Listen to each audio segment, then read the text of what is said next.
good description is a learned skill. One of those primary reasons you cannot succeed unless you read a lot and write a lot. It's not just a question of how to, you see. It's also a question of how much to. Reading will help you answer how much, and only reams of writing will help you with the how. You can only learn by doing. Stephen King. You're listening to Writing Roots, brought to you by Aspen House Publishing. Welcome to Writing Roots. I'm Leigh Hull. And I'm Leigh Esses. We are continuing our annual Frequently Asked Questions series today with another question that came from a listener that I know a lot of people struggle with this exact same topic, so we wanted to hit it early in this month. I can't find a good way to describe my character. It all feels awkward. How do I do it so the reader isn't bored? We are going to be talking mostly about physical descriptions here because that's where a lot of people struggle. It can be difficult to describe, especially from a first-person point of view, what that main character looks like. I will say, most of my writing, I don't give physical descriptions of the characters. If there's a romance plot in there, I might. But for most stories, it's those choices, those opinions that the characters have that really make up who the character is. I will say, in counter to that, that is a lot more common in your genres that you write, which are action. They are focused less on the romance and the character interactions. If you're writing young adult, you're going to have character descriptions because that tends to matter to teenagers. If you're writing romance, that's definitely going to be included. And if you're writing sci-fi and fantasy, you're going to want to include character descriptions, especially in the case that you have non-human characters. So first off, the common misconceptions of writing physical description. One of the things I see frequently, and I would love to break the world of this habit, is the idea that all of the information about the character's physical description has to happen immediately the first time you introduce or meet the character. You might want to introduce a couple of important things, the details that stand out to the point of view character, but really you don't need to include a top-down description at all, but especially not right away. You can be done anytime within the first act that they're there. As a reader, you don't enjoy experiencing 2/3 of the way through the book, the author mentions, oh, by the way, he has a beard, because then you're just upending your entire mental image. That's why we say at the end of Act 1. Act 1 is the establishing information act. That includes character descriptions. But it doesn't have to all happen right away. Another misconception is that looks are at least as important as opinions when it comes to creating the character.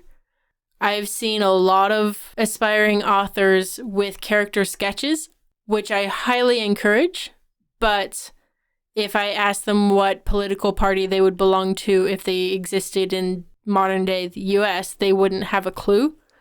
That's kind of a red flag for me. Yes, looks are important if you're going to describe a character, if you're going to have them in your story so that readers can picture them. But you don't need incredible detail, and you also need more than just physical description, because like Leigh is fond of saying, that's not who the character is. Unless that is who the character is and they're just incredibly vain. But that also tells us about the character. Absolutely. On top of that, not every detail about the appearance has equal value. This will change based on the point of view character. So I am far more likely to notice shirt color, hair color, and amount of face fur than I am an eye color, or perhaps the color of the shoes that they're wearing. In, say, for example, the Brandon Sanderson Stormlight Archive, where class is based on eye color, people are going to notice eye color more. So, say your main character, your point of view character is a woman, and they're seeing their love interest for the first time. Focus on what that female, what that main point of view character would be noticing. What attributes are important to them? Do they really like physical builds? And they're like, he has abs for days. Or is she more of a style? Okay, he's kind of that cute, nerdy style thing. The final misconception I want to touch on is that people won't like my character unless they're pretty. She's plain, but in a pretty way, but she doesn't know that she's pretty. Gag. I'm much more interested in characters who might not be traditionally magazine pretty, because I'm going to relate to that character a lot more, and I feel like other audience members might, and they don't feel superficial.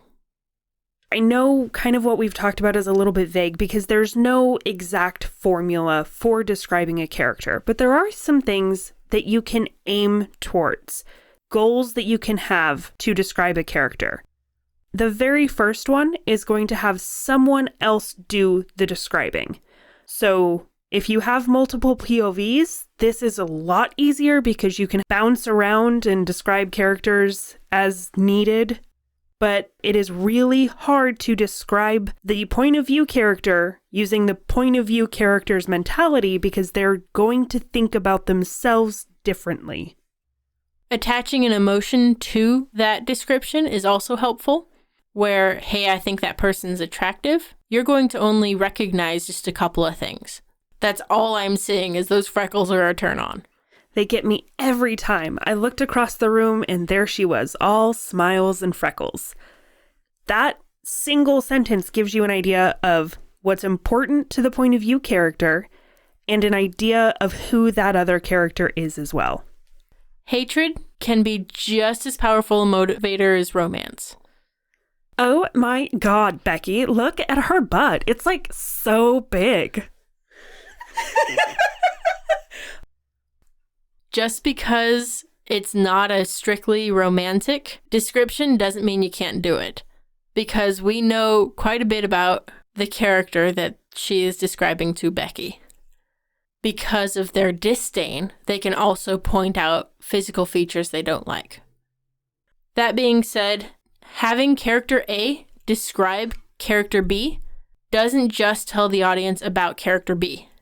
Because what the person notices, the freckles or the butt or whatever, tells as much about the character describing as the one they're describing. So you will have those times where you need to describe your main character using your main character.